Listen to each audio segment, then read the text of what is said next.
Hello guys, welcome to my blog.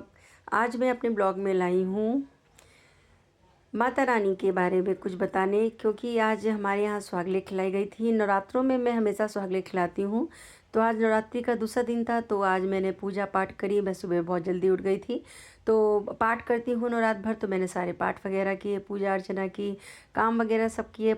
Husband को भी जल्दी जाना था, तो फटाफट से टिफ़िन बनाया, फिर बैठ गई सुहागलों में। तो ये सारी हमारी लेडीज़ आ गई थी सुहागले खाने के लिए। सुहागले खिलाना कहा जाता है कि नवरात्रों में ज़रूर खिलाना चाहिए, तो बहुत अच्छा माना जाता है। तो ये देखिए, हम लोग सुहागिल की पूजा कर रहे थे। इसमें पट्टा रखते हैं और संकटा माता, या आप सुहागिन का कुछ भी कह दीजिए, दुर्गा माता, उनकी पूजा आराधना करते हैं, तो सारा सुहाग का सामान चढ़ाते हैं। तो देखिए, पहले मैं चढ़ा रही हूँ क्योंकि हमारी सुहागिन मानी हुई थी, तो मैंने ये चढ़ाया। आपके यहाँ होता है तो आपके यहाँ किस तरीके से करते हैं, प्लीज़ मुझे कमेंट बॉक्स में ज़रूर बताइएगा। तो ये देखिए, अब मैं सबको कोच डाल रही हूँ। हमारे यहाँ मिठाई खिलाते हैं, और मिठाई आजकल लोग जल्दी से खा नहीं पाते हैं, तो उसके साथ दही का एक रिवाज हो गया है, दही भी दे देते हैं, जिसके सारे मिठाई पूरी खा ली जाती है। और इसके एक मान्यता है कि ये जो मिठाई होती है, ये तुरंत यहाँ बैठ कर के ही खाया जाता है। तो मिठाई में घी बहुत ज़्यादा आ गया था, क्योंकि ये बहुत अच्छी मिठाई थी, सबको इतनी टेस्टी लगी। जहाँ से मैं लाती हूँ, मैं कभी आपको दिखाऊंगी, वहाँ की भी शेयर कराऊंगी। मैं इसके शॉप से लाती हूँ, तो सबको मैंने न्यूज़पेपर दिया, मतलब पेपर दिया नीचे बिछाने के लिए, क्योंकि मैं तो बैठ गई थी पूजा में, तो फिर पूजा में उठते ही नहीं है। तो फिर बेटे से बोला कि बेटा मेरे को ला कर के दो, तो वो मेरे को यही पेपर ला के दे दिया। तो चलिए, कोई बात नहीं, कुछ होना चाहिए। तो मैंने पूजा पहले कर ली, उसके बाद एक एक करके सभी लेडीज़ ने पूजा कर ली, सारी भाभीयों ने।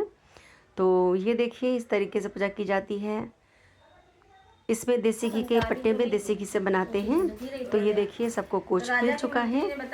अब हमारी एक भाभी जी हैं, तो वो अब कथा कह रही है। कथा इसकी बहुत ही अच्छी होती है, हर बार यही कथा कहती हैं। मैं कभी अगर टाइम मिला तो मैं आपको वो कथा ज़रूर सुनाऊंगी। तो उन्होंने बहुत अच्छी अच्छी दो कहानियाँ कहीं, एक संकटा माता की कहानी कही, एक गणेश जी की कहानी कही।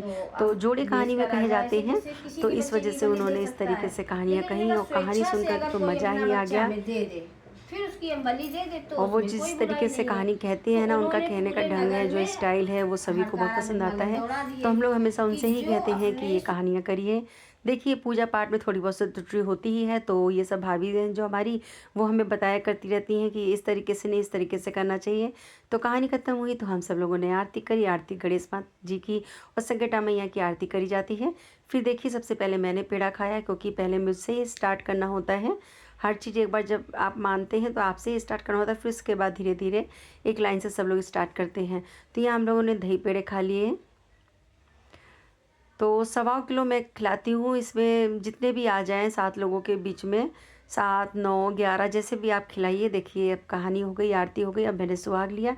एक एक करके सभी लेडीज़ ने सुहाग लिया। इस तरीके से हमारी ये आज की सुहागिन की जो कथा थी, पूजा थी, पाठ था, वो समाप्त हो रहा है।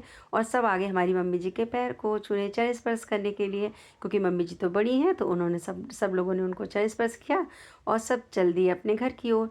तो फिर शाम हो चुकी थी, सुबह में मंदिर नहीं आ पाई थी माता रानी का। ये हमारे दबौली में स्थित है, दबौली दुर्गा मंदिर। ये बहुत ही प्राचीन मंदिर है। कभी आप लोग कानपुर आइएगा तो प्लीज़ इस मंदिर में जरूर दर्शन कीजिएगा। ये बहुत मान्यता प्राप्त मंदिर है। तो मैं शाम को यहाँ मंदिर आई। देखिए, हमारी माता रानी कितनी प्यारी लग रही है ना, सजी हुई। यहाँ पर भी आकर के मुझे बहुत अच्छा लगता है, जो भी मन्नत मांगो वो पूरी हो जाती है। तो ये देखिए, ये हमारे शिव जी हैं। ये दुर्गा मंदिर के प्रांगण में ही छोटे से शिव जी हैं। अभी मैं आपको बड़े शिव जी का भी मंदिर दिखलाऊंगी। ये देखिए, यहाँ पर हमारी 9 देवी बैठी हुई हैं।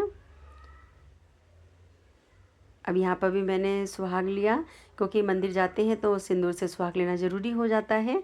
तो चलिए, मैं आपको मंदिर के और प्रांगण में दिखलाते हैं। आगे बढ़ते ही देखिए, यहाँ पे भजन कीर्तन हो रहे थे शाम को।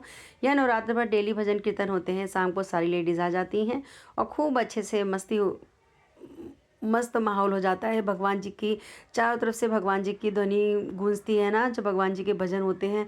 तो एक बार मेरा कर रहा था कि मैं यहाँ बैठ जाऊँ, पर मेरे पास टाइम नहीं था।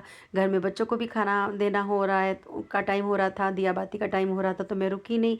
ये देखिए, ये राधा कृष्ण की मूर्ति है। माँ सीता राम दरबार जी हैं, राधा कृष्ण जी हैं, गणेश जी हैं यहाँ पर। ये सारी मूर्तियाँ हैं, लक्ष्मी नारायण भी हैं। और देखिए, अब मैं चलते हैं शिव जी की ओर। यहाँ पर ये एक छोटा सा मंदिर देखिए, शिव जी का कितना प्यारा मंदिर है। यहाँ पर भी सारी देवी देवताएं हैं। ये देखिए, यहाँ पे सभी लोग जल चढ़ा रहे थे। फिर मैं दोबारा आ गई मंदिर में माता रानी के पास, क्योंकि परिक्रमा करना ज़रूरी हो जाता है। तो प्लीज़ दोस्तों, मेरा ब्लॉग कैसा लगा लाइक करें, कमेंट करें, शेयर करें। मिलते हैं नेक्स्ट ब्लॉग में, तब तक के लिए बाय बाय।